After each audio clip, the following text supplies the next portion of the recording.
Satellites are fake. They don't exist as described, and I know a lot of you are going to have a problem with it. I know the keyboard warriors are going to slap on their black gloves with the fingertips cut off. And let me know what geniuses, prodigies, and intellectuals you all are. You guys are so smart, but in reality, believing in satellites is actually the dumbest shit ever because it is theoretically and physically impossible. So let's get into it. Satellites allegedly reside in the thermosphere. Now, thermal means dealing with heat. So, how hot are we talking? According to them, up to 2,000 degrees Celsius. Do you know how hot that is?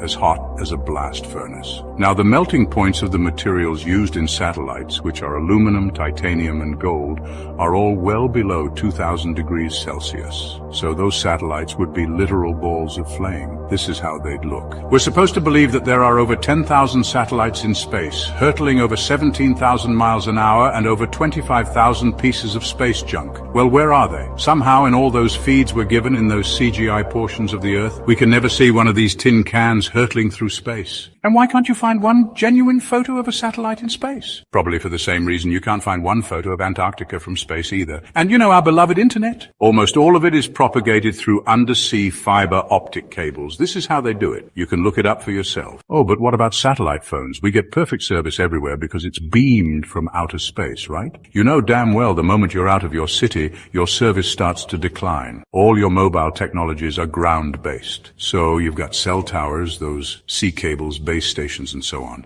And what about GPS? Well, it's basically the same thing. By measuring the signal strength differences between multiple cell towers, yeah, that's what they call cell tower triangulation, it can pinpoint your exact location. No satellites required. Ah, but you've seen them in the night sky, haven't you? You've got lighter-than-air vehicles, high-altitude platforms, airships, and landers that often get mistaken for satellites. You cannot see something the size of a car thousands of miles away, no chance. That dot in the sky moving around at night is not a satellite, it's one of those balloons, honestly. Now, speaking of balloons, this is the best part. Guess who's the largest consumer of helium? You guessed it, NASA. This is what your satellites actually look like. And this is how they're launched. Yeah, not as climactic as one would originally think. And your Hubble telescope, the one that's supposedly providing infinite data of galaxies and big bangs in the universe. Not one genuine photo of it in orbit. Not one. Not one genuine image of any satellite in space. Like, again, do any of these actually look real to y'all? It's funny how the pieces of the puzzle start to come together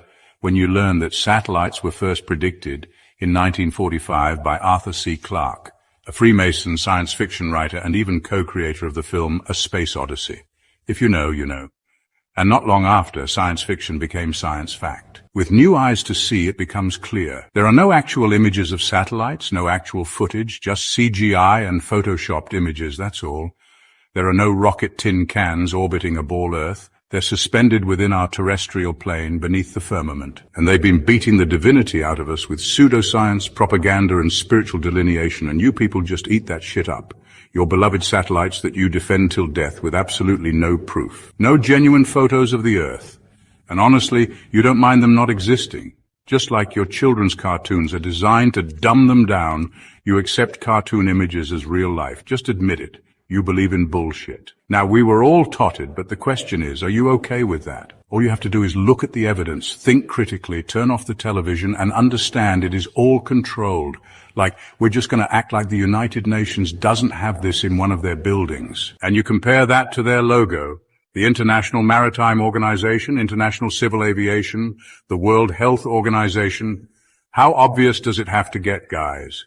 Learn about Freemasonry, learn about the Jesuit order, and you'll be able to start decoding all the BS. This is for entertainment purposes only.